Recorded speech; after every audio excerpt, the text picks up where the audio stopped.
Looking for stories that are fresh and new? Dark fantasy, humor, space exploration, time travel, cyberpunk, alternate history, and more. They're in the L. Ron Hubbard Presents Writers of the Future anthology. From 24 award-winning authors and illustrators, plus art and writing tips and bonus stories. L. Ron Hubbard Presents Writers of the Future. Buy your copy at galaxypress.com, Amazon, or wherever books are sold. Looking for something new in dark fantasy, humor, space exploration, time travel, alternative history? They're in the L. Ron Hubbard Presents Writers of the Future anthology. Get the 10-volume box set with 159 stories and full-color illustrations plus 34 articles with writings and art tips. Get the UPR discount, $125 for the entire box set. That's a $60 savings for that beautiful box set. L. Ron Hubbard Presents Writers of the Future. Go to uprntalkradio.com, click on the link, and place your order.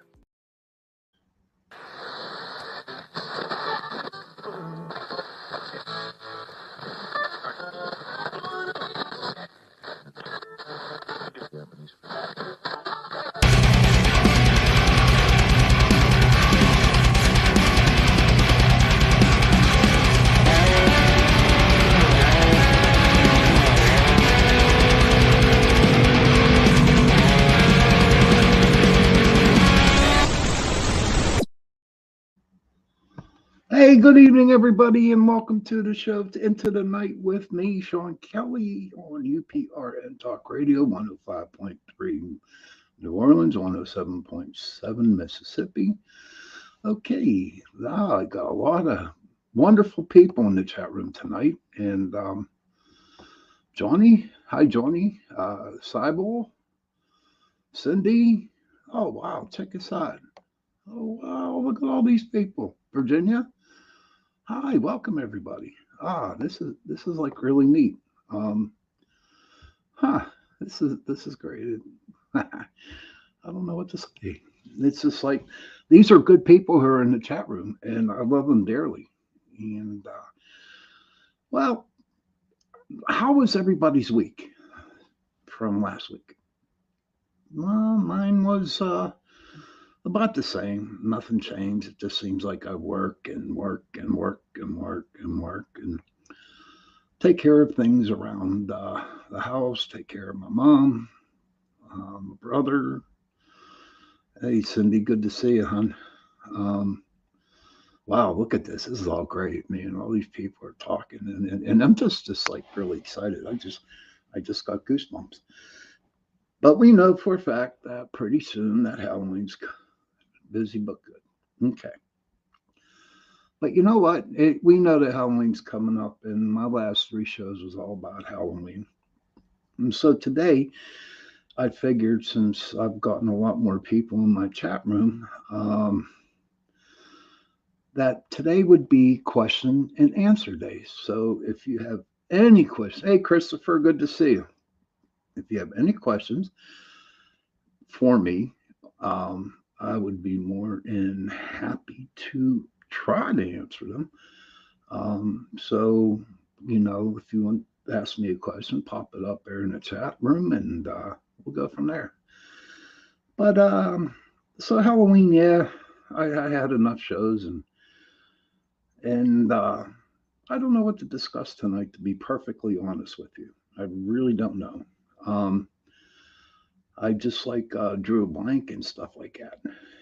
But you know how it goes. I mean, there's times that I've come on here without even being prepared, and the show went great, you know. But I got good people in the chat room, so I know they'll keep me busy tonight. But I want to ask you guys a question, okay? And I want you to really think hard about this question, all right? I'd like to hear what your answers are. Okay.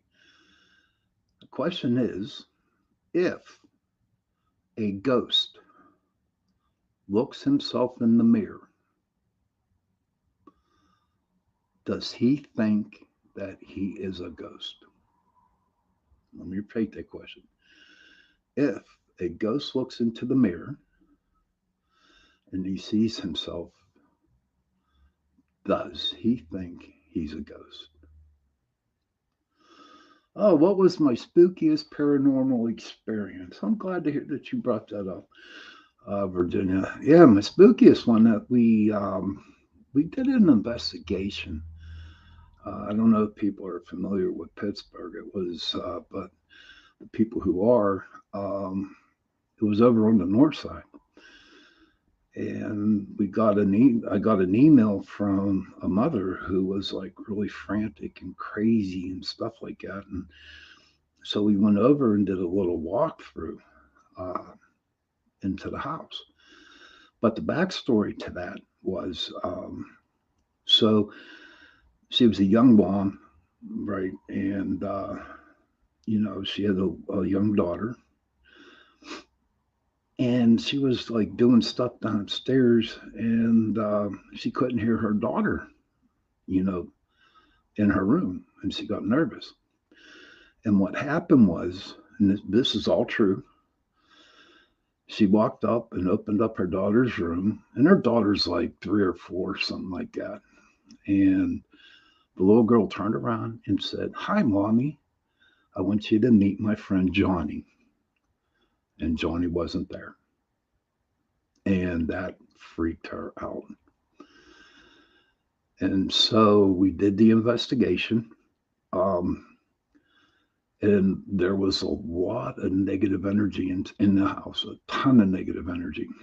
And I had a hard time. Usually, and I'm not being egotistical when I tell you this, but I can go into houses that are really have nasty energy and bad spirits in it, and it wouldn't affect me. But this one did, and I couldn't figure out why it did affect me like it did. But the ghost that was in there, um, he was nasty. Okay, he was really, really nasty, and he started to push my people around. Um, he started, he actually scratched my arm. And I mean, everywhere we turned, it was just like stuff thrown at us. And it was like, damn, you know. It took a lot to get rid of them. But in the end, the little girl and the mom were okay. And what was really cool about it was I got an email from them, oh Lord, about 5 years ago. And she just could not stop thanking me. Johnny says, never ran into a nasty spirit, just a few demons. Yes, they can masquerade as a child. Yes, ma'am. You know, but the whole thing was, I mean, the little boy Johnny was a legit little boy school. Um, he was a little kid, but it just amazes me how even in the spirit world, if you're an ugly ghost, if you're a mean ghost out there in the spirit world, you know, you really don't like. It's like you just take up where you're when you were alive, and it just bothered me, you know. The dude was really powerful. I mean, he was really powerful. And what was crazy about that whole story about that, and this is a true story about the house, is that there were other ghosts in the house, and he literally um, controlled them too. So, so it just was probably my most spookiest one at all. I ran into a couple up in Gettysburg, the one on Saks Covered Bridge, and we were out there and filming, and I got stabbed in the back. And I don't know if anybody knows what it's felt to be zapped by a spirit. Okay, um, it don't feel good. It does not feel good, and you're like really um, kind of tired and hurting, and to me it felt like when you get zapped. When I got zapped, it's like getting like a lot of electricity going through your whole body, and you're just not right for about a week, you know. But But that's about the most spookiest one I had. Now, if you ask me to go to one of them fake haunted houses, I don't like people jumping out at me with a freaking chainsaw. No, okay. Holly, hey Holly, good to see you, honey. Good to see you. Huh. How can you find out if you have a dog or a cat ghost? It's real simple, Holly. When you're sitting in your room, um, honestly, when you're sitting in your room and something brushes up against your leg, and or else is just like things moving, you know, can hear footsteps on your floor and stuff like that. But the big one basically is when they brush up against you. Um, Bible says I get jumped by spirits in my house. I can believe that. You know, um, I think it's due to the energy that you release in from you, Bible, is why you get jumped. Kurt, what's up, Kurt? Good to see you. What does a door opening and closing in front of you mean? Well, basically, Kurt, what that means is that the spirit there is trying to acknowledge you that that spirit is there. Nothing demonic on that, um, nothing like that. But when you see a lot of stuff happening in your room, in your house, in different parts, it's just the spirits telling you that you're there. Um, Johnny says, I hear my dogs that pass running along. Okay, wow, look at all these people. I love it, man. Oh, you're welcome, Kurt. You're welcome. But this is I love this. This is great. You guys are the best, Virginia, Mandy, um, Johnny, Virginia, Sybil. Oh my God, and whoever I missed. Uh, this is like so cool. Holly. I haven't seen Holly. I was thinking about you today, Holly. I was wondering how you were doing.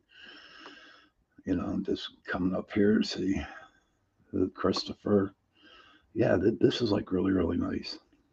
But I don't know. That is like one of my spookiest ones that I ever dealt with. Um, but my question, yeah, you truly are a family, Johnny. Honest to gosh, you guys are. I don't know. You all warm my heart up. You know what I mean? You really do. I mean, I haven't asked for. I'm honored. I'm honored um, to have you guys as my friends. But there's a couple other, scary ones. We were at an investigation, and it was over in a row house over there in East McKeesport.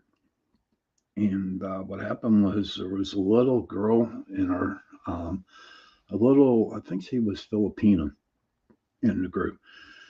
And I turned around and she literally got picked up and thrown. Honest to God, she did. She's like, what, 90 pounds soaking wet. And so she actually got picked up and thrown and like into my brother, you know. But what else was crazy about that house over there was as we were, getting closing down, my brother went down to the cellar and he went and grabbed all the equipment. And as he's walking up, okay, there's a screw about that big, okay, and it was standing, it was like straight up, it wasn't laying down, it was straight up and down. And if my brother didn't catch that, okay, uh, it would have went right through his foot. Amanda says, I'm glad I joined the family, Johnny in Virginia. And nice to meet you, Mr. Kelly. Nice to meet you, Miss Ray. Nice to meet you too.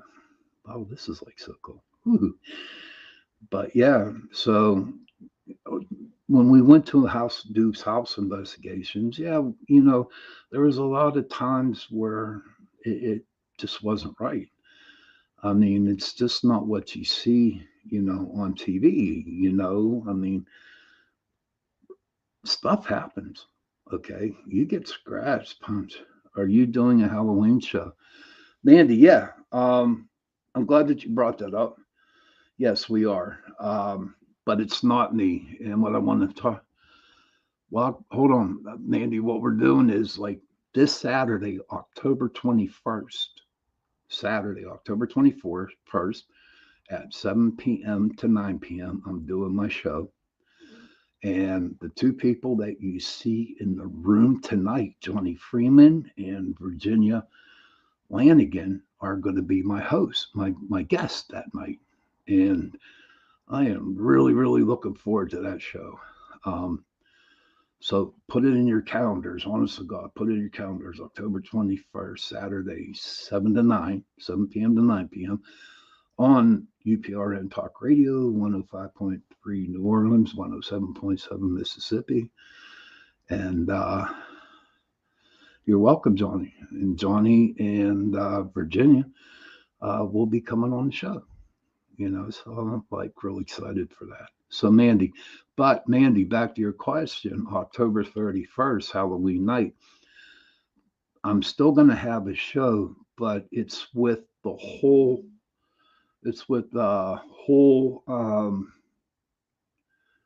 the, the different people, the different shows, the different hosts. We're all getting together and we're going to talk about what Halloween means to us. So I'll still be here, but with the rest of the hosts from the other different shows on the channel, and I'm looking forward to that too. Uh, that's cool. Virginia's like, oh, I can't wait. I mean, it's going to be interesting. I don't. Oh, by the way, while I got you in the rooms, I'm going to like need a little bio for you, Virginia, and for you, Johnny, if you can. So that's what's happening, Mandy.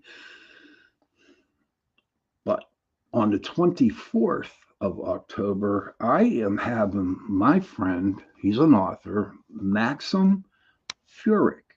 This is October 24th. He is an author. He wrote a book, Coal Region Hoodoo, which is out right now. Okay. We did interview him twice, I think. About 3 or 4 months ago, we had him on the show. And his book, Coal Region Hoodoo, has to deal with all the paranormal events here in eastern Pennsylvania, dealing with the coal mines. It's a good book. I read it. It's really, really good. But we're having him on the 24th because he came out with a new book, ladies and gentlemen. And it's called Flying Saucer Esoteric. Okay. I haven't got the book yet. I haven't got the notes on it. And so that's looking forward to the 24th because Maximum, he's a good dude. He's a very good author. And he puts out all kinds of good books. So if you're not doing anything next Tuesday, please, Johnny Freeman. Well, that would be pretty cool, Johnny, if you popped in there because the book is good. It talks about that incident that happened out there in that coal mine back in the 60s, I think it was, where people died. It's a really interesting book. That it is the Coal Region Hoodoo. Now let me catch my breath here. But yeah, so and then I have a lot of stuff coming up for myself. October 28th, I will be over at the Carnegie Library in Homestead. And my friend Drake Bowman, he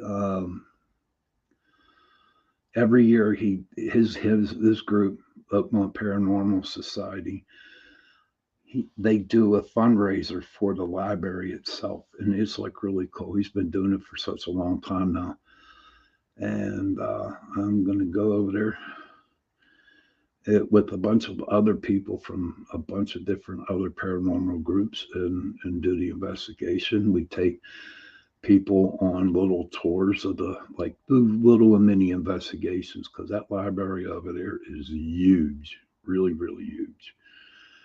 And on the 29th, I will be at the Penn Brewery in the north side from 8 p.m. to 10 p.m. And I will be doing a little lecture over there for the people. We did investigate the Penn Brewery, and yes, it's definitely haunted. But it's a real interesting place because they make a lot of the micro beers, I guess you want to call it, and you can actually see them make beer. The food is very good, real good. It's like they do Oktoberfest pretty good. So that's the Penn Brewery on the 29th. Yeah, Drake. That's cool stuff. I'll tell you what, Drake's the best, man. I mean, I've known him for a very, very long time. Okay, Virginia says now Tony passes out. Cool. Have you experienced any activity in Homestead where the strikers were killed at the steel mill? We'll put that up there. You know what? Yes. I have actually investigated houses um, that are above the library. And that's for all the like the CEOs, the managers, the bosses lived in them big houses behind it. And there was a lot of hauntings up there, a lot of ghost up there.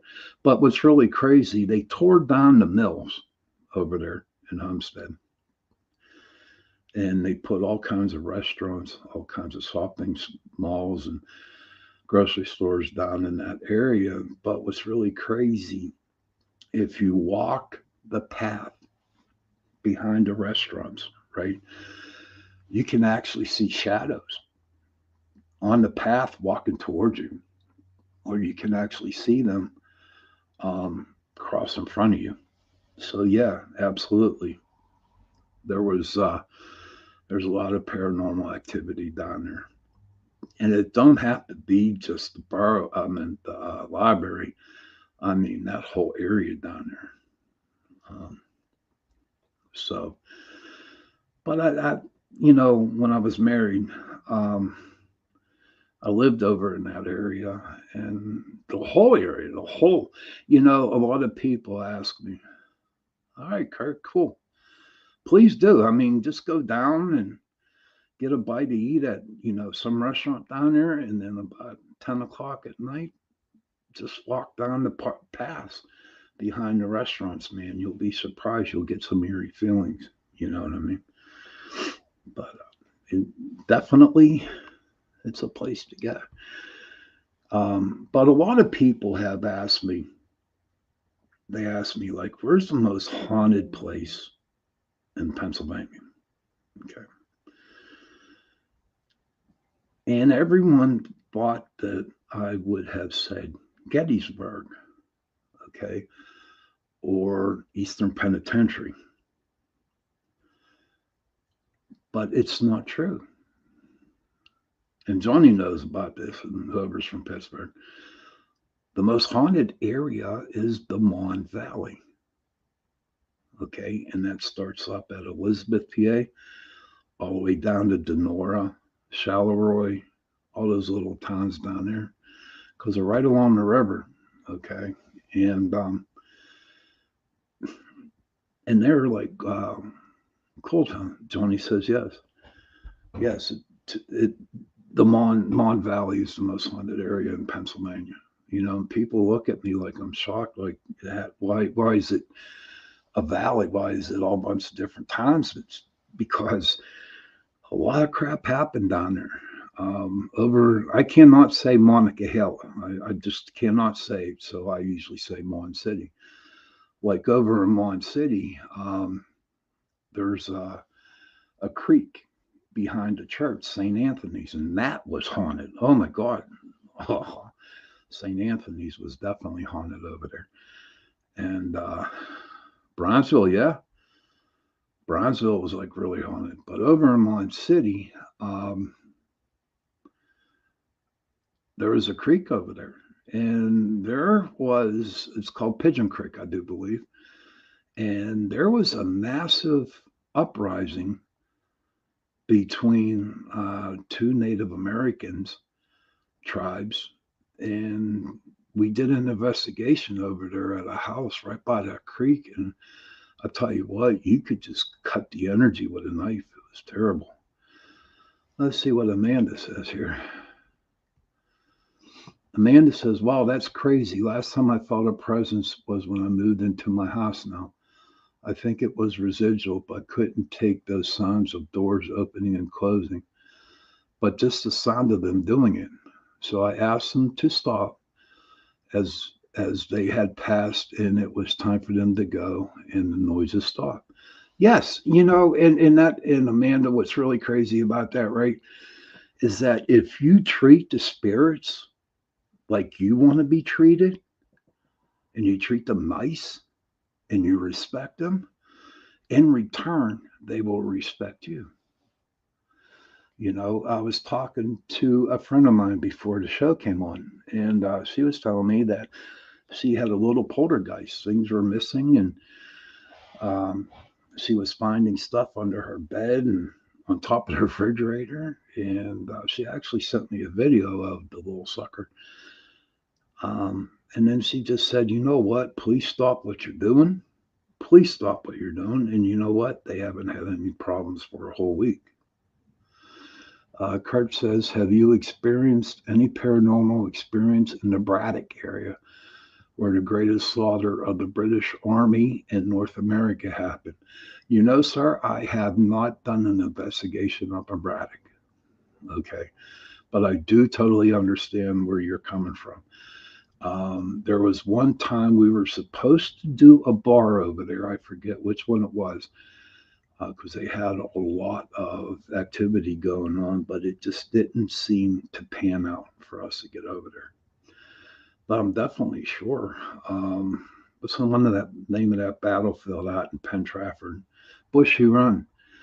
The Battle of Bushy Run out there in Penn Trafford, definitely freaking haunted. What I didn't like about Penn Trafford was that they only would let you go to a certain place in the battlefield. You actually could not go out into the battlefield. So there were some places where there's a log cabin and stuff like that. So yeah, it's on Bushy Run. Um, and I've been out there a couple times, and even though you are like cornered or like kind of like sticking into one place, it still had a lot of activity. And I mean, it wasn't like the ghost came up on you or walked right behind you or in front of you, whatever. Wait, here's the trick. What you need to do, and it's a cool trick if you ever go out like that. Look at the tree lines wherever you're at. If you're outside, look at the tree lines. Okay. And when you look at the tree lines, you're going to actually look and see shadows coming in and out of that tree line. If there's no tree lines there, and you're into a cemetery, just sit down and not even focus, just sit there and watch with your eyes. Okay. And as you're watching, you're just going to see things zip on by. You're going to see orbs fly by you. You're going to see mist walk by you or over here and over there. The three main things about ghost hunt for me is your senses, your eyes, your nose, and your ears. Okay. I've been a lot of investigations where we did houses, and a lot of the smells of old women perfume. I hope nobody's old out there tonight. But I'm talking the Jean Naté, perfume. I don't know if any of the women know about it, any of the guys know about it out there. And then we've been to houses where we actually smelled coffee, and tobacco smoke, cigarette smoke. So, and you use your nose. There's a thing that we do when we go on investigation is like, if they're not, we use a K2 meter, which picks up electromagnetic film energy. It's a K2 meter. And if they're not responding to that K2 meter, okay, what we usually do is say, if you are here, can you knock on the wood like that one time? And it might not be in the room where you're at, but if you listen, like, and then you might hear a noise, you might hear a knock. Hey, Tony, good to see you, pal. That's my boy Tony from Texas, man. He's good. He has the Texas Wraith Hunters. He just came back from New Orleans. I'm going to have him on the show pretty soon, and we're going to talk about New Orleans. He's a good dude. Tony's a good dude. But when you're in a room doing the house and the K2s ain't working, none of the equipment that you got is going on, and they're there, it's because they don't want to answer you, or they're kind of nervous answering you. But what we do is that we knock on the wall. We ask them, can you make some noise, and knock on the wall? And usually they do knock on the wall. So that is a lot of ways that you could tell if a spirit was in your house or not. So, and that was listening with your ears. In your eyes, you just see shadows and stuff like that. Or actual real spirit, Virginia said had quite a few spirits coming through, bathing in cologne. Okay. Okay, Virginia, it's like I got to wash my eyes with Clorox because that just didn't, or my brain, one or the other. Just joking. Gary. Hey, Gary, good to see you. What's up, Gary? Good evening, Shawn. Oh, I'm in Bethany Beach, Delaware this week. Was a Steeler bar for dinner and was talking to a guy, and come to find out he was 5 houses from my cousin in Brookline on Aiden Court. Oh, really? That's cool. Small world, isn't it, bud? Small world. How you been doing, though, Gary? Good to see you. And of course, being not so good in speaking English, there goes my double negatives. But yeah, gotta wash out. I'm still having flashbacks of Virginia saying about bathing in cologne. That just like rattled my head, just like messed up my senses and stuff like that. But yeah, the senses are very important when you go out and investigate, especially when you're outside. You might hear when you're like, there's a good place, Blue Mist Road. I don't know, I've been there many, many times.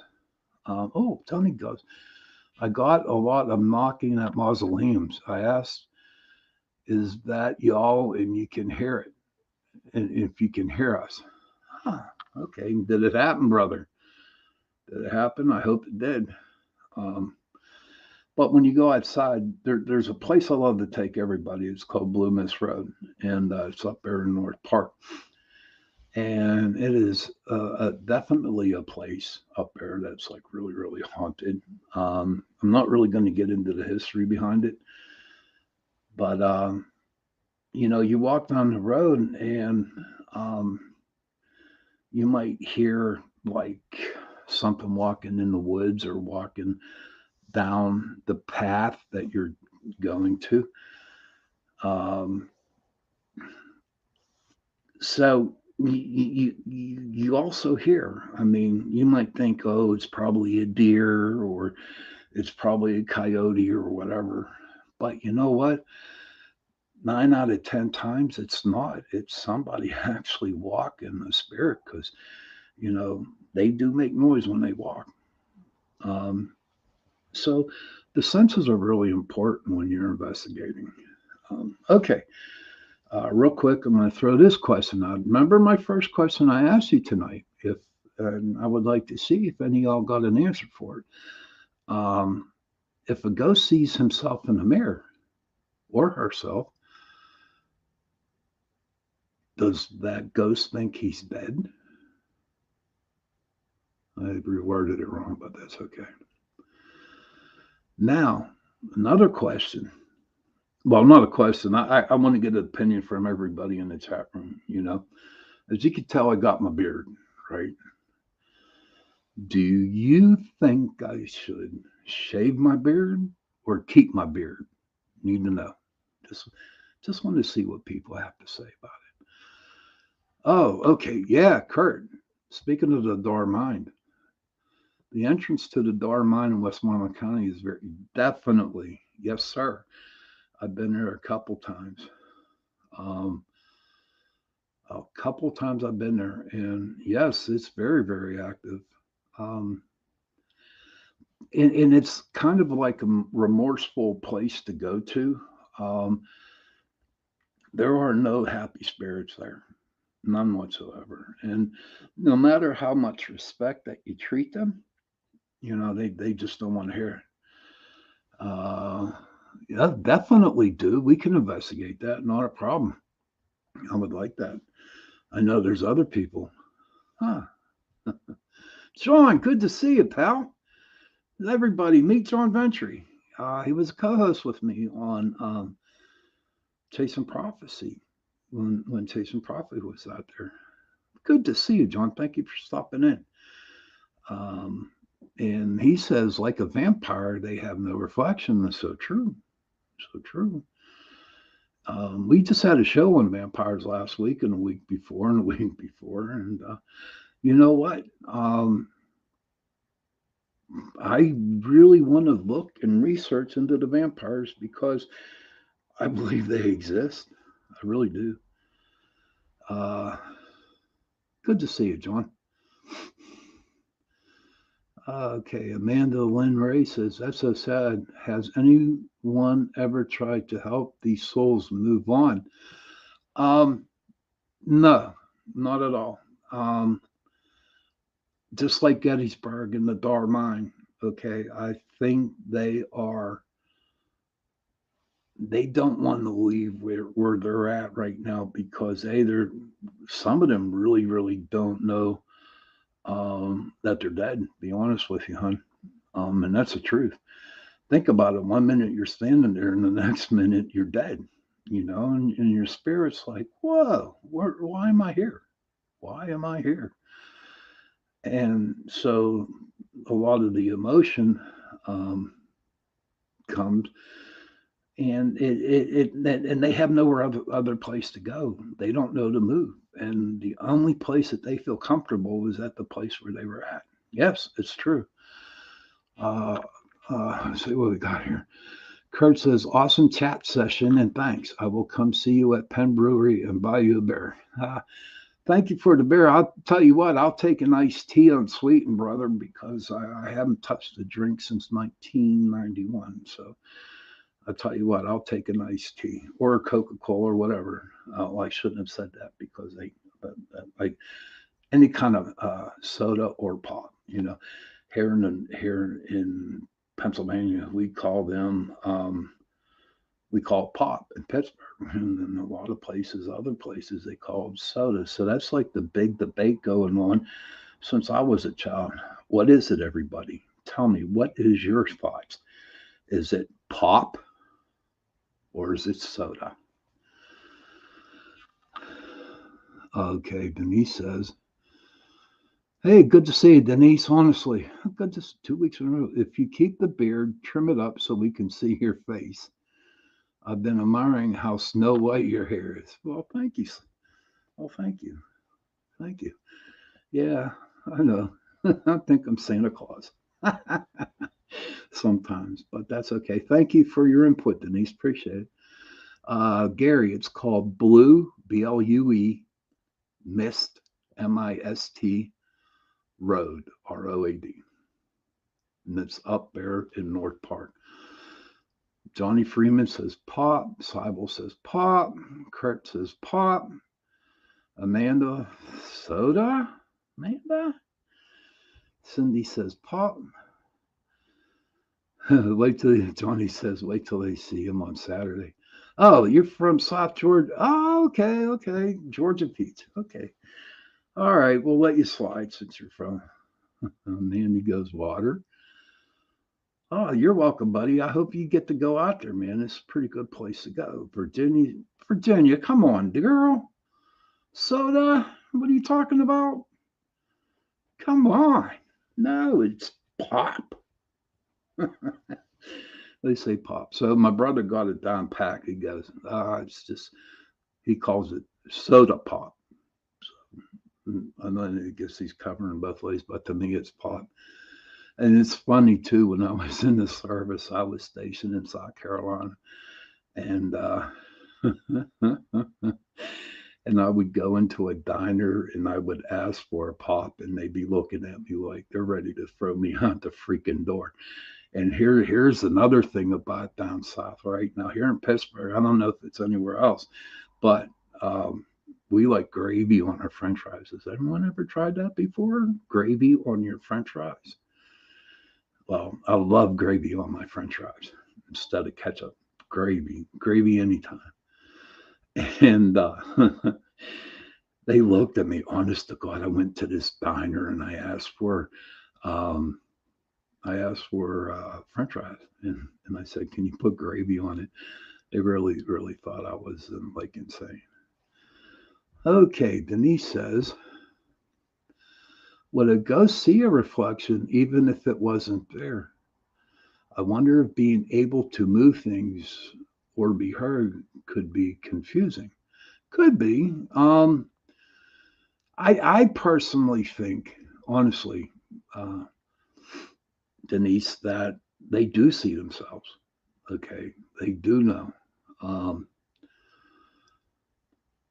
and I don't know. Maybe at the beginning they're kind of like, like crazy because all of a sudden they're moving stuff and they don't understand why they're moving stuff. But eventually, as time goes on, and as everyone knows, that there is no time where they are at, right? Um, they they just learn how to do it, I guess. All right, we got some stuff here. Johnny says yes to you. Amanda says yes. Johnny Freeman, I do too. Virginia says gravy on French fries, yummy, definitely. Heaven. All right, you're making up for the pop there, Virginia. Amanda Lynn, why is it then people get pics of ghosts in mirrors if they don't see their reflections? Hmm. Um, they don't. Well, you know what? That's a good question there, Amanda. Johnny can help me out, or anybody else in the room, because I really um, don't have an answer for you, to be honest with you. Now, I will say this, Amanda. We were down at what's the place? Nemacolin Castle down in Brownsville, PA, and they had all the old furniture in. Um, so a person in the group took a picture, and they caught this little girl holding a dog, right? Um, but here come to find out that there had to be a very bright light, like real bright lightning happening. And yeah, Virginia, absolutely, an energy imprint onto the mirror. And it was crazy. We thought we had like God's gift to everything of all the stuff, but come to find out, if you really look at the mirror itself, you can actually see it outlined in the thing. Kurt goes, has a question. Last question. Have you experienced any paranormal activity in the area of the Arsenal in Lawrenceville where the battery? Yes, I have. Absolutely. And not just at night, during the daytime, because I won't go out there at night. My dad's family's from Lawrenceville, and they're pretty close to Arsenal. And so, yes, during the daytime. I do believe that the Allegheny Cemetery is out that way, and we have investigated the Allegheny Cemetery. And talking about mausoleums, oh my God, that place is that and Homewood Cemetery. Whew. I mean, they're old cemeteries, but I tell you what, you get permission to go in, go, because I can guarantee you will definitely pick up some kind of any type of evidence that you need. Uh, Sybil says, I've seen reflection of ghosts in my window before. Oh, yeah. I mean, but the thing is, do they see themselves? I believe they can, to be honest with you. And that's why I look at it. Denise comes back and says, I worked with someone who lived in a house right by there. She said a young boy would run through her kitchen and up and down the basement steps. Check this out. Oh my God, my light's going crazy. I don't know if you could tell it. Holy crap, I got a ghost in the house. Oh my God, check it out. Do you see it? My light's going crazy here. I got a ghost up here. Holy crap. Who is it, Johnny? Who's in my house? Look at this thing. This light's like going in and out. Hi. I got a ghost right here. You know. Oh, there goes the dog barking at it. There's no lie. It's like a freaking disco ball blinking in and out. I don't know. You see it, Amanda? It's crazy. It just keeps going on and on. And this is like actually now I have done shows to where I and I have no control over that light. But I have done shows up here in my office up in the attic, and you know, there are plenty of times that there was a lot of ghosts up here. Can you please excuse me real quick? I need to take a drink of water or tea. And what was crazy about it, was, whenever that was happening, my spidey senses were kicking in too. Okay, but okay, Amanda says, well, I see it. That's crazy. Yes, I see it. Virginia sees it. Mel Spirit. Johnny, thank you. Oh, cool. Mel. That could be my father. I hope it's my father because I haven't really talked to him lately. And it's funny when I say that because before I even got into this,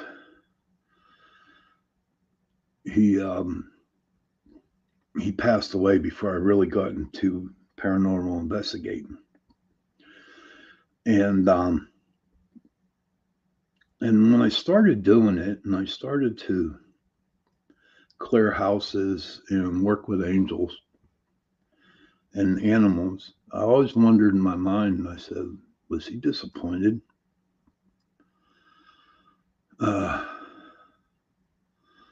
Pretty close to it, Johnny. Yeah, he had dark hair, but he had that bald spot like this one right up here.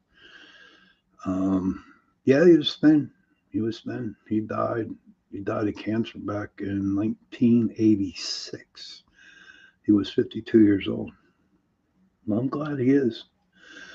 I'm glad because there was a lot of times where I thought that he really did not like the idea of me doing this, And I needed to hear that, Virginia. Thank you. And Johnny, I needed to hear that too.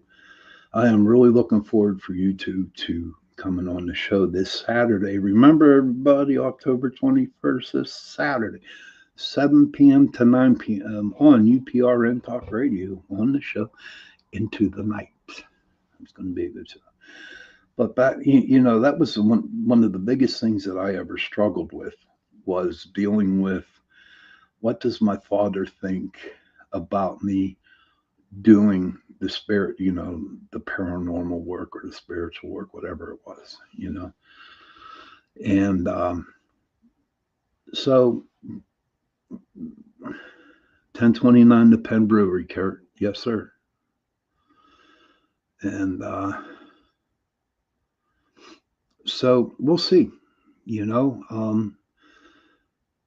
maybe when I die and I leave my body, and I hope he's there waiting to give me a hug, because it's been over 30 some years now since he passed away. Like I said, he was 52 years old, and I was 24 at the time, 24, 25. And yeah, we'll just happen to see. But I appreciate everybody, Virginia, Johnny, and everybody else that have contributed to what I was talking about. Kurt, yes, 1029, the Penn Brewery, 8 p.m. to 10 p.m. Yes. Uh, Johnny says he's around you a lot, brother. That's cool. I'm glad, you know, because I'm getting up there in age. I'm getting up there in age, I'm just, you're going to have to break out the wheelchairs or, no, I'm joking with you, the walkers and stuff like that. I was sitting back today and I was really thinking about all the years that I have done investigating, and with me retiring. I like the retirement. I also do like to help people out, and maybe do a talk of some sort. Share my experiences and everything that I've learned, and that maybe I could teach other people. Um, but to be honest with you, everybody, I don't miss it. You know, I've done it so long that the thrill wasn't there no more for me. You know, but I help people out. I do speaks, and anybody has a question for me, I'll answer it to the best of my ability. Maybe every now and then I'll go out on an investigation. Tony says I couldn't live without it. Wow. 8 to 10. Mandy, that's 7 to 9 on Saturday night, hon. The 21st. That's 7 to 9. At the brewery, I'm going to be there at 8 p.m. till about 10:30 p.m. Oh, there goes my stomach. Amanda says, I don't want to change subject, but and just have to she, what's that? But just have to she with you, Mr. Kelly. My maiden name is Kelly, born Amanda Lynn Kelly. Oh, wow. I don't know. Here's my theory behind everything, Amanda. There's no such thing as coincidences, right? Everything happens for a reason, and this is cool, Mrs. Kelly. Yeah, Miss Kelly. Johnny is the Virginia says Johnny is the ever ready body. Johnny, but you know what? At 9 o'clock, everybody, you know that I have to take about a minute and a half break. So I'll come back with some announcements, and we can start the second hour of the show. So we got about 7 minutes, and then it'll be about 9 o'clock, and then I'll take that minute and a half break, and go to the bathroom, get something to drink, do what you got to do, and we'll start, right after 9 o'clock. But yeah, this has been a great 1 hour, first hour show. Awesome. I really I can't thank you guys enough. Yes, sorry, 7 to 9 this Saturday, Mandy, 7 to 9. I'm very happy family shows up for us. I am too, Johnny. Honest to God, I am. I'm just like totally, totally off. It's cold as hell. I appreciate every single one of your family members, everyone, and but like I said, this was a good first hour. We got a lot of talking done, a lot of questions was answered, and hopefully we'll have some more. Amanda says, "Wish I could experience some of the things you have, and had abilities like Johnny and Virginia. That would be so cool. It would be." But you know what, Amanda? What's really crazy when you say that? Um, you probably did, but you didn't know you did. Um, Same thing with you, Mandy. Honestly, probably had something happen, and we all have abilities. Okay, we're born with it. Um, but I truly believe that you know spirit, God, Buddha, whoever you believe in, okay, they give a little bit more extra to people who think that they can actually handle it. And so I believe that I got a little bit more, but there's a long story behind it. Long story short, before we go into the break, um, when 1983, when I was in 1983, I was in the Navy, and what happened was I was taking a drug called antabuse, and I drank on it, died, or went somewhere. I explained it. But when I came to, I started to see things, hear things, and feel things that weren't there. And what was explained to me was that my old spirit jumped out and a new one jumped in, which in, uh, enlightened or heightened my abilities to see things. Amanda says, I heard things as kids and seen things I know were spirits, but they were not scary. Of course not. Not all. In fact, 99% of them are not scary at all, Amanda. Not at all.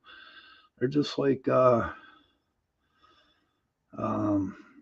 they're just like normal human beings, you know.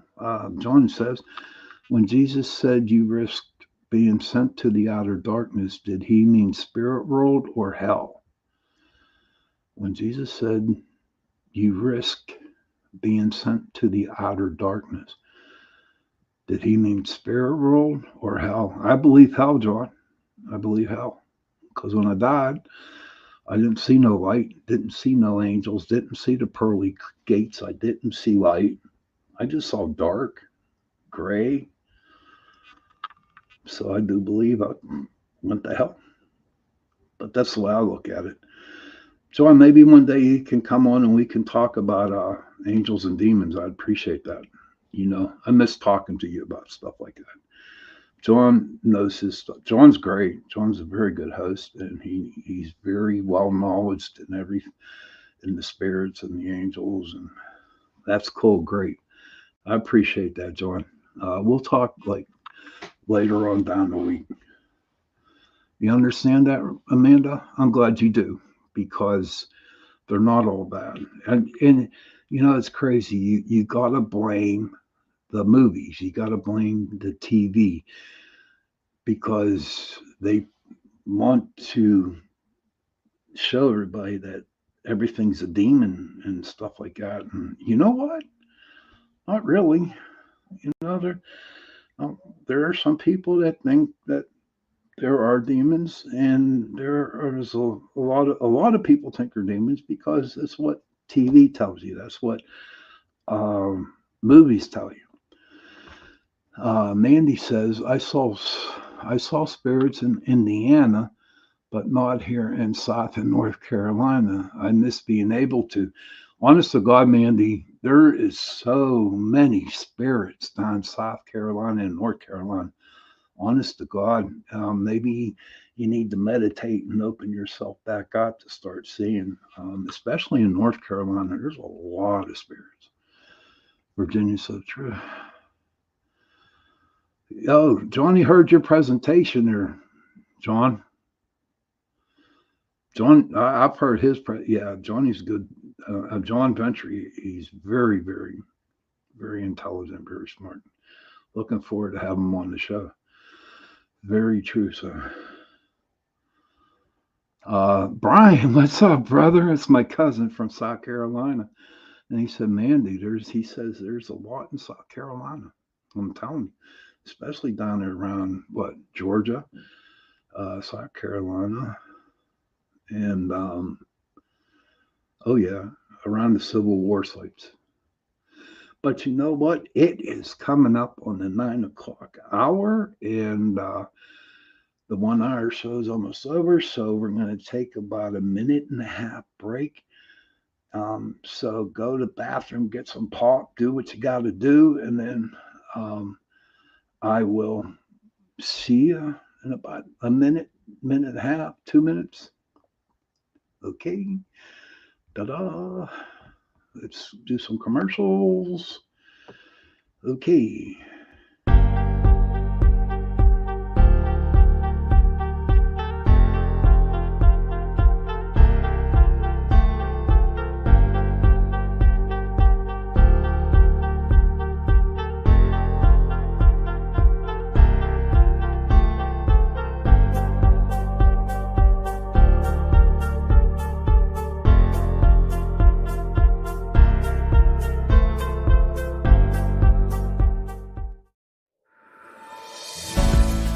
Looking for stories that are fresh and new? Dark fantasy, humor, space exploration, time travel, cyberpunk, alternate history, and more. They're in the L. Ron Hubbard Presents Writers of the Future anthology. From 24 award-winning authors and illustrators, plus art and writing tips and bonus stories. L. Ron Hubbard Presents Writers of the Future. Buy your copy at galaxypress.com, Amazon, or wherever books are sold. Looking for something new in dark fantasy, humor, space exploration, time travel, alternative history? They're in the L. Ron Hubbard Presents Writers of the Future anthology. Get the 10-volume box set with 159 stories and full-color illustrations plus 34 articles with writings and art tips. Get the UPRN discount, $125 for the entire box set. That's a $60 savings for that beautiful box set. L. Ron Hubbard Presents Writers of the Future. Go to uprntalkradio.com, click on the link, and place your order.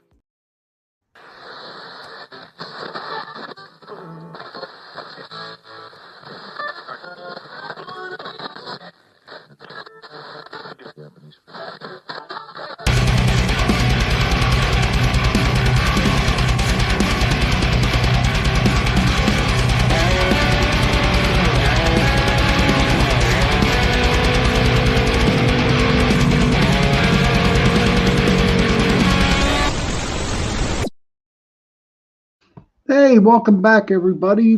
I hope everybody, hope everyone got to go out and get something to drink, sit back, and let's enjoy the second hour of the show. But before I go on, I want to thank my sponsor tonight, Carnation, for celebrating the second hour of Into the Night with Shawn Kelly. There are other good shows on UPRN during the week. So if you really don't want to watch TV or just want to listen to other different radio shows, we have the Horsefly Chronicles, and we have the Angel Rock with Lorelei Potvin, The Outer Realm, The Missing Piece, that's with Trish Moe, The Church of Mavis, and UFO Undercover, and every now and then on a Friday night, you'll see me on News of the Flip Side with Joe Montaldo.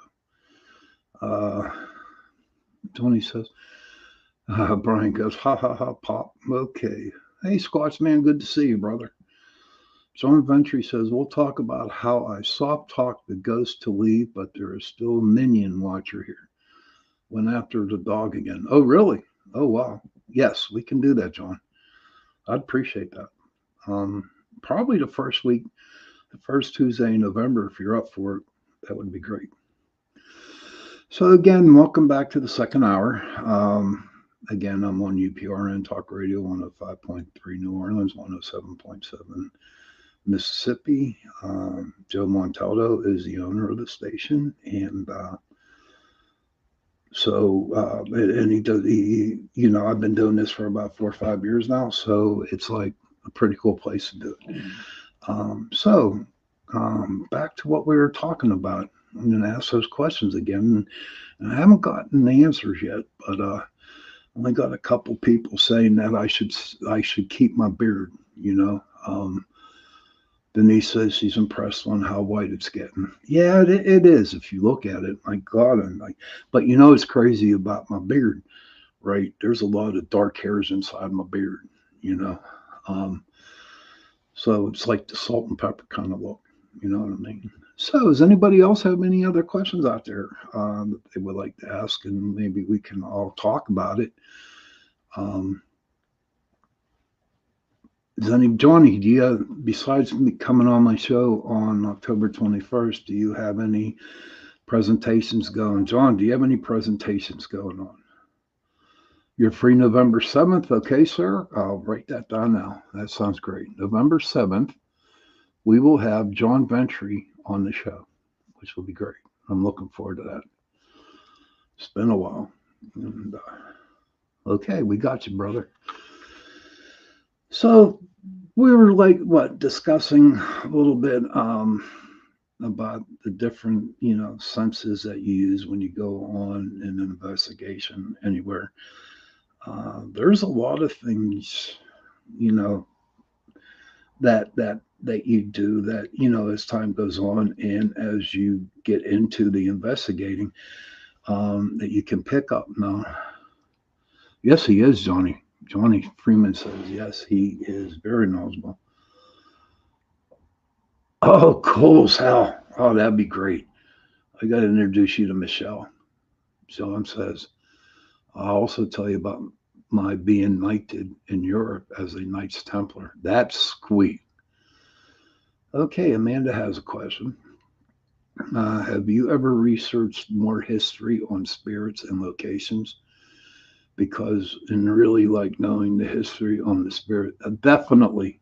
You know, when I had my group, I had a person that would do all the research of the property or the house that we were going to.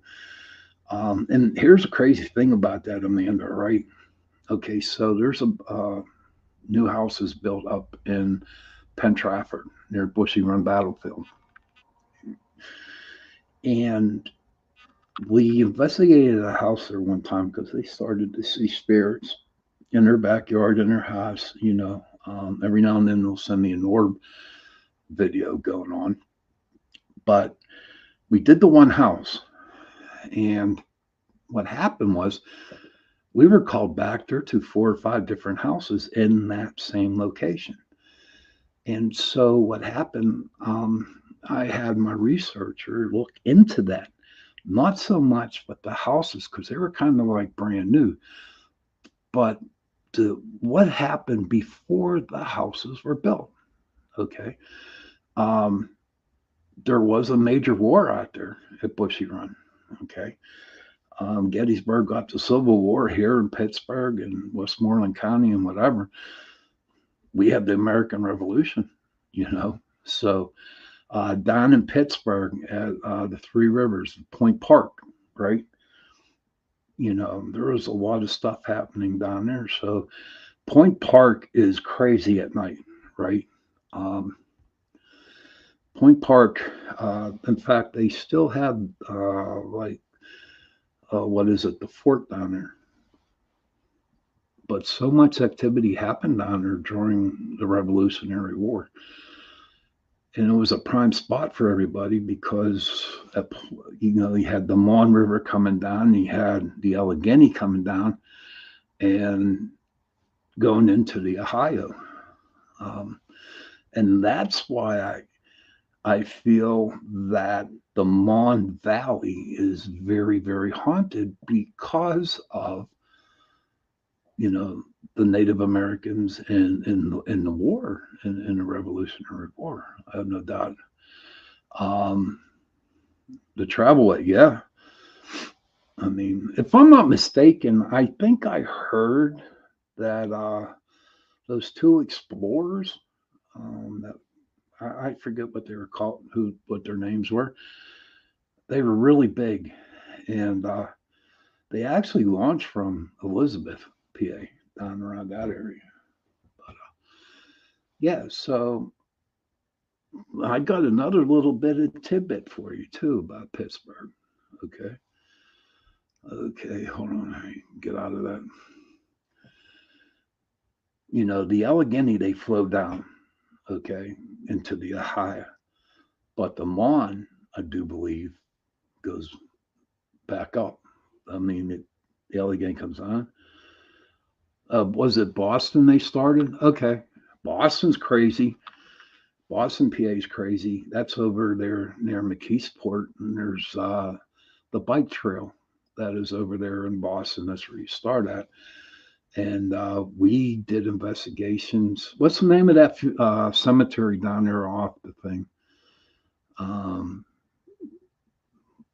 there's a cemetery on that bike trail. I forget what it is, but we invested that. But walking down that bike trail down there by Boston, you could see a lot of shadows happening down there. You could see a lot of, and you can hear gunshots sometimes. You can actually smell the muskets down there. But what I really wanted to tell you, okay, I don't know if anybody heard, but the aviary in Pittsburgh, okay, do you know that in the 1860s during the Civil War, um, that was a prisoner of war camp there. It was the original Allegheny County Jail. Okay. And during the Civil War, it became a Civil War place where they held prisoners because what happened was, I think some cavalry got caught over in Ohio somewhere. I don't know where, Lisbon or something like that. But I forgot where they caught in Ohio, and then they took them over to the Allegheny, uh, the jail, which is the aviary now. And I'll tell you what, we were invited to investigate down there a long time ago when I first started, about 2006, 2007. And there is a ghost that haunts that area down there. Um, but it is the aviary, and they didn't quite like. I don't think they liked our group because we did have some pretty bad people in the group at the time, where they just didn't want to. Um, I guess at the time, the publicity, see, when we did do it to Kelly Highland in Ohio, too. Oh, okay. I know Kelly Island. Oh, yeah. Memories there. But uh, they just didn't want to deal with it. Um, I guess they didn't want to deal with all the ghostly things, thinking it could have, quit people from coming. But being in the aviary at night, man, with all them birds up in the tree, man, you really had to wear like a raincoat or have an umbrella because the birds would poop on you. The birds would actually poop on you. So you had to be very careful with that. But there's a lot of very interesting haunted things that happen here in Pittsburgh. Um, you got like the Carnegie Library over in Homestead, but you also had the Carnegie Library down there in Brownsville. Okay, and here's a story about that one. I don't know if you know about that, um, but in Brownsville, they actually wanted to build a library there. Carnegie did. Andrew Carnegie did. And the only land that they really actually had was a cemetery plot, okay, to put enough room. And what they did, okay, is they supposedly moved the bodies from the cemetery, moved them down the road a little bit, okay, and they built that library on top of that cemetery. And honestly, I believe that they didn't get all the bodies, right? Um, there's another place, I really don't know where it was, but actually, we went to a house and the house plan was built on top of a cemetery. Again, they supposedly moved the bodies, but I bet you they didn't, because what was really creepy about that whole situation up there, if you looked at everybody's backyard, right, you can actually see the indentations of the casket, because back then they buried them in a wooden box, right? And so what happened was that the wood would just like settle down, down, down, and you can actually see, where they buried people. That was a crazy one. That was seriously crazy. See, well, oh yes, I got pooped on one. Virginia says I got pooped on one. My right my right shoulder. That's fun. No, I don't know. They didn't move them. Johnny Freeman says a park in Philadelphia, they dumped 8 feet dirt and made a park. Yeah. Amanda goes, oh, wow, how awful for those spirits. How can people do that to a cemetery? That's crazy. Well, you know what? I can't understand people today, Amanda. Seriously, right? I can't, they're just mean, and when it comes to money, they don't care about anybody else except the money. It's all about the Benjamins, I guess you want to say it, but it's all about money. People are rude, and if they can cut corners in order to do something, people that live there have no clue. I'm sure they don't. I mean, it wasn't a pleasantly, you know, you know, white picket fence area of a house thing. Oh, I'm glad you are with me on that, Amanda. But it's crazy. Some of the places that we went to, um, it's just like really, really depressing. You know, a lot of people have come up to me and they said, "Why do you enjoy paranormal investigating?" And I said, it's all about the history for me. It's all about the history for me, is what it is. The history of um, the land, the landmarks, stuff like that. Um, the excitement, here's the excitement. You see all everybody on TV say, oh, we're going on an investigation. We're excited to get there, blah, blah, blah, blah, blah, blah. But for me, everything is a rush for me. The rush for me when I was investigating was setting up the investigation, getting my equipment ready to go, bringing along people who I were. That was the rush for me. Okay, that was the rush for me. But when we get to the place that we are investigating, the rush went away. And to be honest with you, there were times I just wanted to leave right away because I got bored. Okay. And this was later on, down the road. But at the beginning, I mean, God, it, Saturday nights, start investigating around 9, 10 o'clock at night and getting home at 4 in the morning. You know, those are the good times. I mean, we traveled. We traveled to Ohio. We traveled to Maryland, West Virginia. We traveled a lot. We went out east. Um, so whenever there was an investigation and people called us, we were there. Let me see. Johnny Freeman says, I have a cemetery close to me. I have seen the last rabbi from Brownsville on many occasions. Amanda likes the history. Johnny says, I don't investigate. I leave that up to others. And it's like, house clearings are pretty interesting. I do clear houses too, and I told you one day that I was going to explain to you how I did this.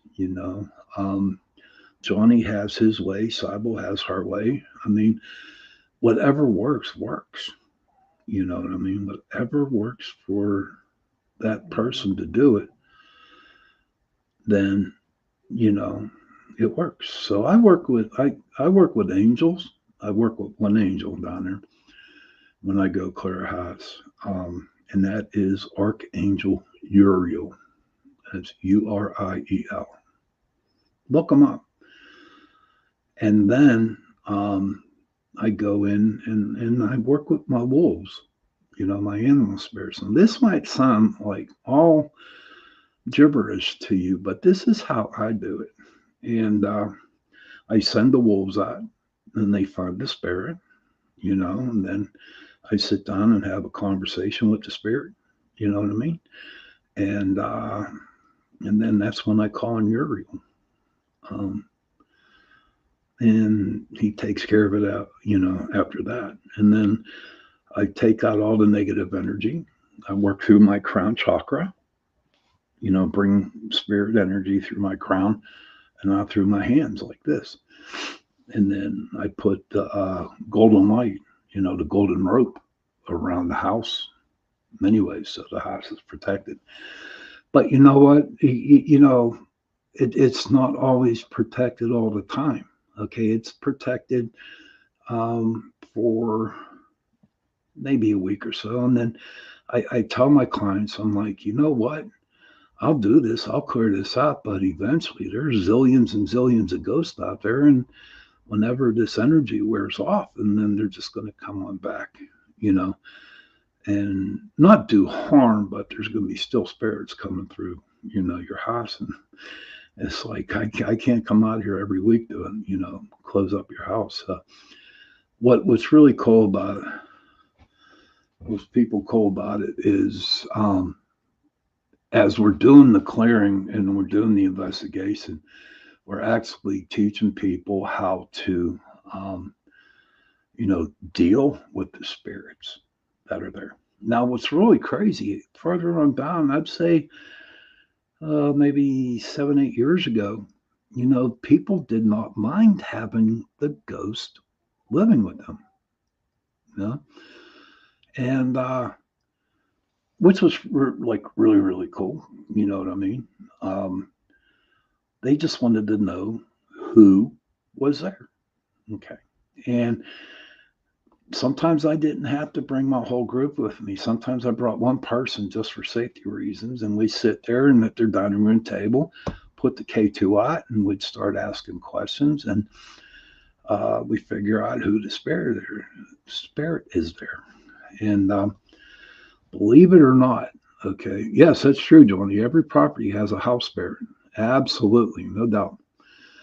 But deals work, and we did this a couple times, because a lot of their activity, the spirit activities, would happen at 2, 3 o'clock in the morning.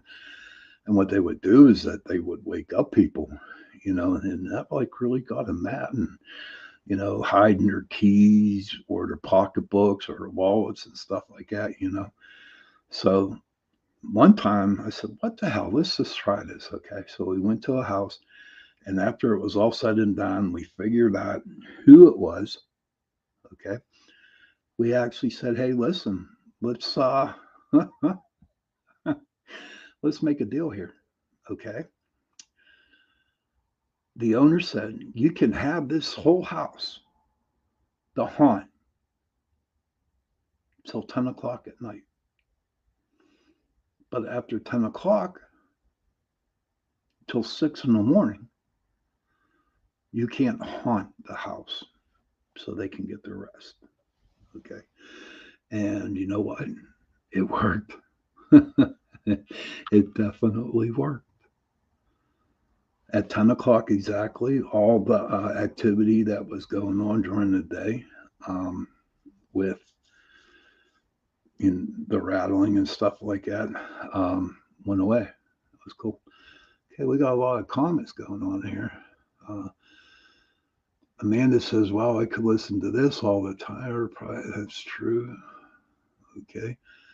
Don't a spirit to hide my things. I have a 5-year-old who keeps doing it. That's funny. I like that one, Amanda. That's cool. But yeah, so sometimes it works. A lot of times it works. Now, all the houses that are cleared, and when I tell you that I clear houses, I'm not being egotistical when I talk about this, because I'm totally humble about it. And I'll tell you why. Okay. Because at the beginning, when I would clear them, I had an ego this freaking big, dude. That's dudes.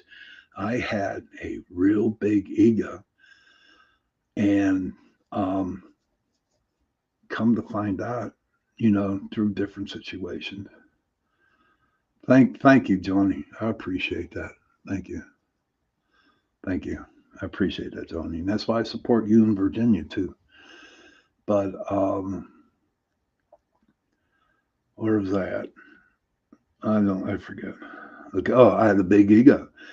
And some stuff happened to me. I'm not ready to share some of the personal stuff that had happened to me. Okay. But maybe down the road I will do that. Um, and so I come to find out, okay, I'm just a vessel, okay? I'm a pod, right? And all the spirits that I have cleared, it wasn't me, okay? It was spirit who worked through me. It took a long time. Ah, you're welcome, Virginia. Thank you too, Johnny. Um, it took me a long time to really understand that, that it wasn't me. It was just, I was a vessel for spirit to work through me to, clear the spirit, so and I was okay with that. That's when I got really humble, very, very humble. Johnny says, thank you for, this is why I support Shawn's great podcast. Virginia says, thank you, Shawn Kelly, Johnny Freeman. I have always said I'm not afraid of anything or person since my dad died in 1980.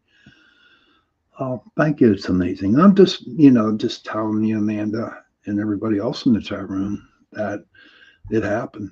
I mean, this is what has happened to me and in my um, activities. But one day I will explain to you what happened to me. Okay, um, that like really, really made me humble because in this field, in cryptids, help searching for cryptids, investigating cryptids, Bigfoot.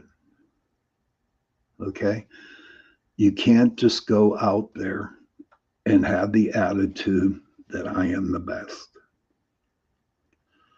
And I'm speaking for myself. I'm not speaking for anybody else, but this is me. Okay, this is for me. All right. You can't go out there and, just like pound your chest and say, I am the best investigator out there. You just can't do that. And there was a lot of times I learned the hard way because I would have that ego. You have to, Johnny, you have to stay humble. And then one day I got really humble because something really, really bad happened. And something really bad happened to me. And I'm not going to share it on here because I'm not ready yet. Um, but that's when I learned, hey, listen, I don't run the bus. I don't drive this bus, and realized it was spirit. So kind of like um, he woke me up. In fact, I got my butt kicked, not literally, but, I'll explain another day. But you know what? Being humble is not bad at all. And you need that. Um, a lot of people would come up and try to challenge me on some of the evidence that I got. Some people would challenge my way of thinking, on my way of investigating, you know. And when I first started, I was really defensive and I was like, ready to rip their necks off because, how dare you tell me that I'm doing it wrong?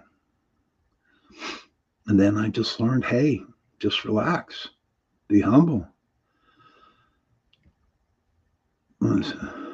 What's that? Brian says, I had you aren't you. I'm glad you aren't sharing. I was going to ask you. Oh, okay. Yeah. I'm not going. I'm not sharing it, brother. No, no. It's not the right time. It's not the right time. And Johnny says, I learn. Johnny learns every day. We all learn every day. I learn. I mean, I've been in the field for over 30 years. Honestly, been in the field for 30 years. And you know what? I'm still learning. I'm still learning stuff, you know. The biggest problem for me at the beginning of investigating the paranormal was I could not, how they say that spirits could, mock other people. You know what I mean? It was really, really hard for me to what ghost that I was working with. But after a while, through all the teachers that have been sent to me, okay, um, kind of like helped me out to finally realize who I was working with. But I had to remember, like I told everybody, and I'm going to remind you all again, that I had to be humble. We have to be humble in this practice. If you're a psychic, if you're, you know, if you're a paranormal investigator, if, whatever you do, cryptids, whatever, you know, you definitely have to be humble in this. Virginia says people go about it the wrong way and can be aggressive and on the attack. It's not the way to have a discussion what happened to you. True. That's true. Amanda says, yes, I believe that we all continue to learn humility. You need humility. Thanks for the hugs. Appreciate it. Absolutely, we definitely need to learn humility. When and not so much in the paranormal field nowadays. With all this crap going on out in the world right now,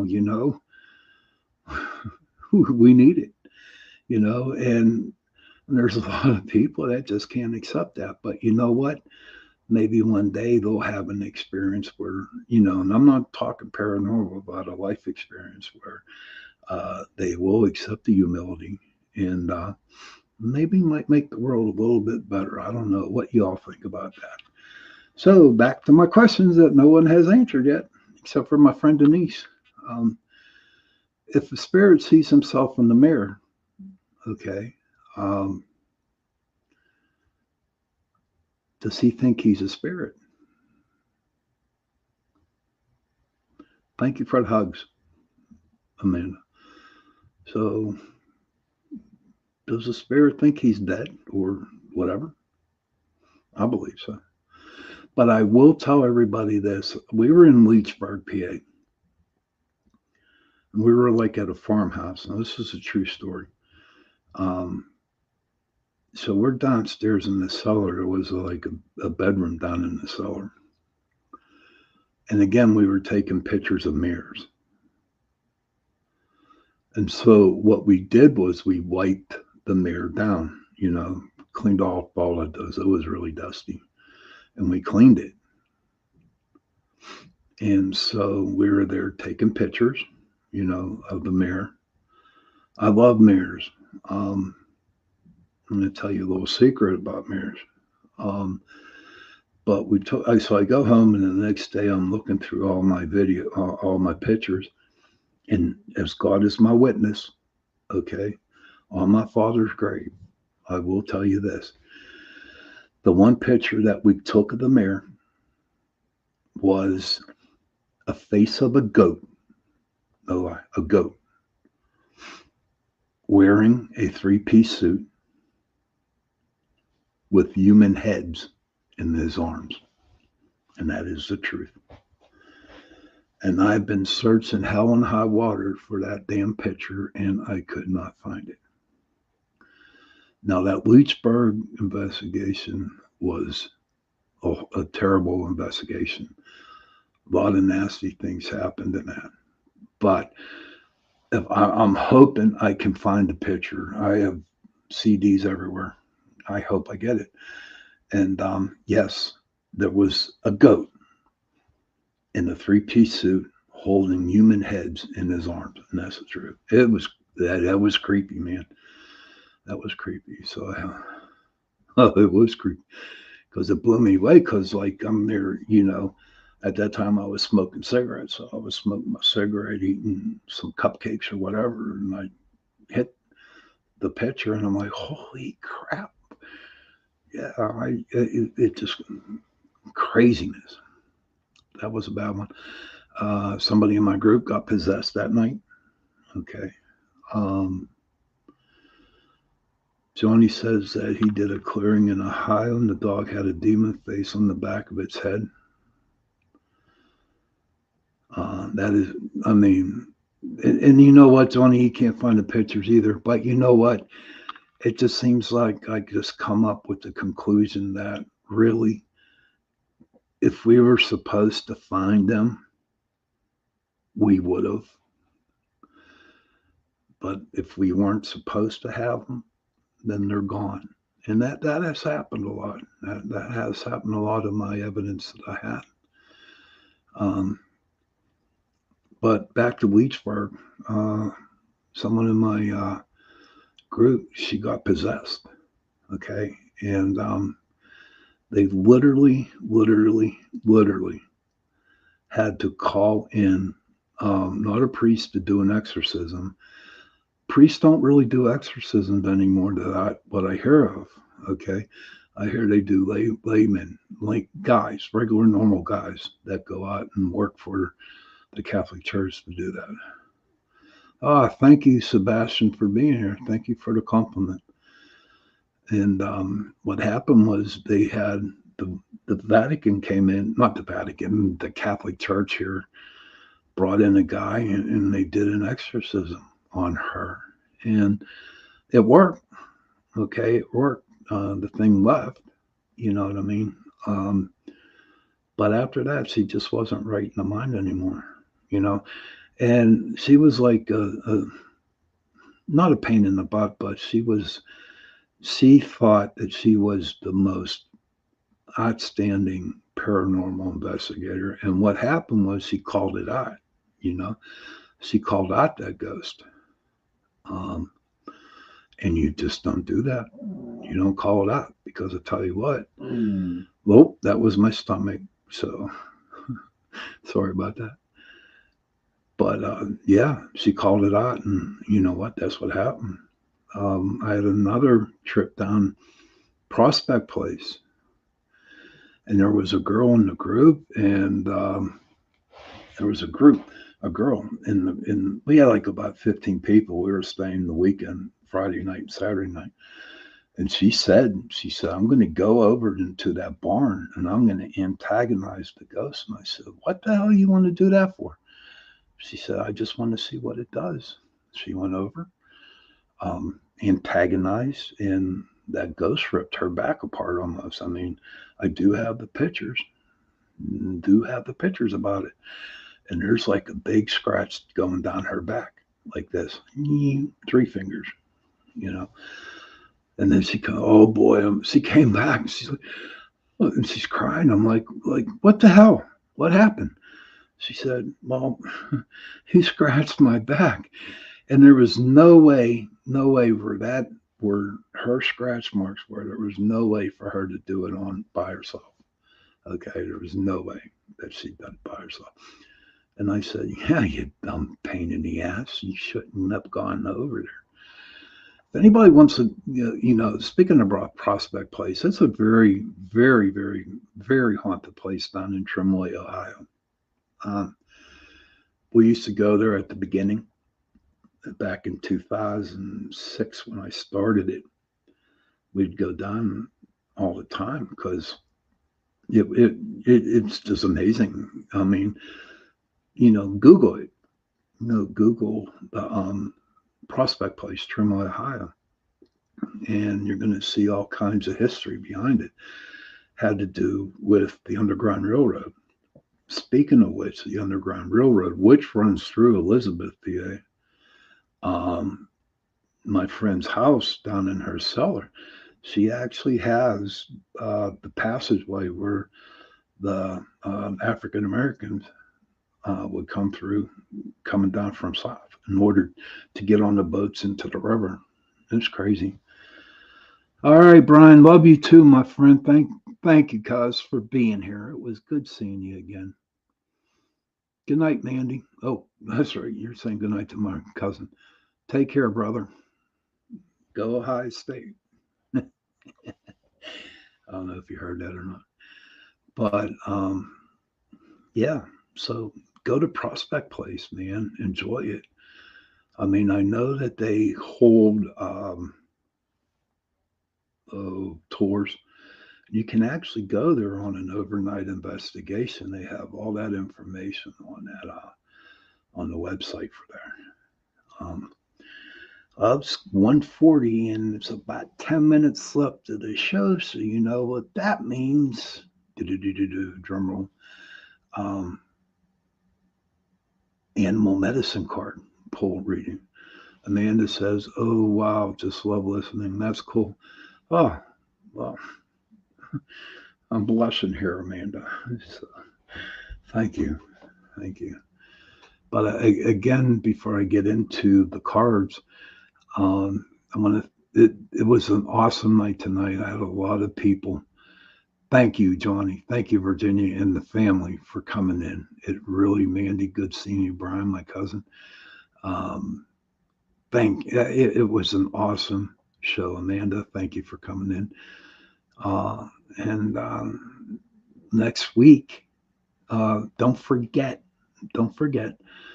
October 21st, this Saturday coming up, we will have Johnny and we will have Virginia as guests on my show this Saturday night. Thank you, Mandy. Appreciate it. Yes, you do, Johnny. Yes, you do. But Johnny in Virginia, I'm seriously looking forward to having you a guest on my show on Saturday night. It's going to be great, you know. Um, any, there's really not too much news going on. October 24th, again, I'm going to have Maxim Furyk, you know, flying his new book, Flying Saucer, Ethel Carrick. And you know what? He's a good dude. He's a good guy. Uh, if there's anybody out there who's listening to the show or anybody in the chat room and you would like to be a guest on my show, you can talk about anything you want. You know, just send me a message and then we can talk about it and we can set something up and get you on the show. Um, and I guess everyone's always, real quick, off the record a little bit. Guess what they did today at my store? They brought in Christmas candy. And it's not even Halloween yet. Can you believe that? Christmas candy. And it's not even Halloween yet. I went to Costco's the other day, right? I went to Costco's and, you know, had a quarter of their area in the store. It's all Christmas trees, you know. Tony ordered his new Santa suit. It is crazy. It's not even Halloween yet, and they got Christmas candy out. It's unbelievable. Unbelievable. Amanda says, yes, I work in retail. They start sending Christmas stuff at Easter. Yes, it's just insane. So what I'm going to do is it's that time. Everybody get their piece of papers and their pencils. And I'm going to do the three cards, the past, the now, and the future. Now, everyone knows that I read from the animal medicine cards. Okay. And you'll be surprised what animals hang out with you or show themselves to you during your day. You know, it could be part of the totem, you know. But, and don't forget, November 7th, we're going to have my friend John Ventry on. So I'm going to really enjoy that. So the animal medicine cards, what I'm doing, I'm going to do that. I'm going to draw three cards: the past, the animal of your past, the now, and the animal of the future. So write these down, and after I write these down, I would like you to go Google it. Okay, say like whatever we get, and Google like what the animal means in your totems. Okay. First card I pull is a whale, and that is your past. Okay, I'll write that down.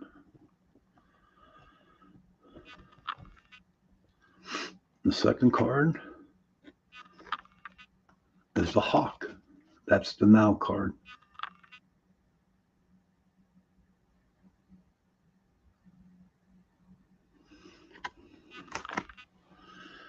And the third card, sweet. This is the future card for you, is the wolf. It's the wolf. So, so that's the whale, the hawk is now, and the wolf is the future down the road. So, everybody check those cards out, and you know, um, and see if it were your clan's the wolf. There you go. That's cool. The wolf is my alpha animal totem. And check it out, believe it or not, the hawk is too. The hawk is my female energy side of me. So it was amazing. Um, Real quick, I got about 5 minutes here, so maybe I'll just look these up if it's okay with you all. Um, you know, we did have a good show. Let's see what the Will had to say. Um, you're welcome, Cindy. Thank you, Johnny. Appreciate it. Need to find the whale.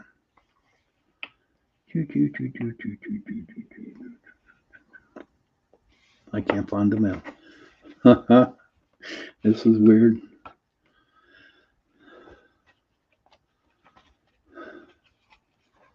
I can't find it. I'm just going to have to Google it and I'll tell you all what it meant for me. Okay, Amanda says, you're welcome, Johnny. I'm glad you can be there. Looking forward to you and Virginia coming on Saturday, this Saturday coming up. Amanda says, wish I knew more about my Kelly side of the family and how we find out what our totem is and looks like. We can have a show on that. You know what I mean? We can have a show on that. Again, everybody, thank you so much for being on the show tonight. Good to have everybody from the family in. It was good to see my cousin and other people too. I'm getting a little bit tired here, so it's getting close to that time. I want to at least make it to 150. Nothing against you guys, but I can't talk forever, so I'm doing pretty good here. I wish everybody a happy Halloween. I don't know what you're giving out for candies. But what we did it last year and we're doing it again this year, is that we got that microwavable popcorn and we pass out the popcorn to the kids instead of candy. Mandy says, sounds good because the ones that are adopted. And Amanda, okay, thanks. I would love to learn more about totems. Thank you and sweet dreams and God bless you all. Okay, we will do that. We will do that, Amanda. We will have a show on that. Maybe I can bring somebody in, that we can discuss about that. So, parents, please, if you can, go to your children, give them a hug, and tell them that you love them. And children, please go to your parents, give them a hug, and tell them that you love them. And if you have no children, if you don't have, family or children, find a friend, and tell them that you love them. And if you see somebody struggling, if they want, go sit with them. You don't have to talk to them, just sit with them. Because the depression is starting. And what I mean is because of the holidays coming up. This is a bad time for depressions. So if you see somebody hurting, sit with them, buy them a cup of coffee, give them something to eat, and just let them listen. If they don't want to talk, then just sit there, because they know there's somebody there with them. And on that note, everybody, I want to say good night to everybody. Night, Cindy. Night, Virginia. Amanda. Mandy. And Johnny. And we'll see Johnny and Virginia. Remember, October 21st, 7 p.m. to 9 p.m. And I'm sure I'm going to advertise that along the way. during this week. Good night, Virginia. And on that note, everybody, I just have to say good night. Happy hunting.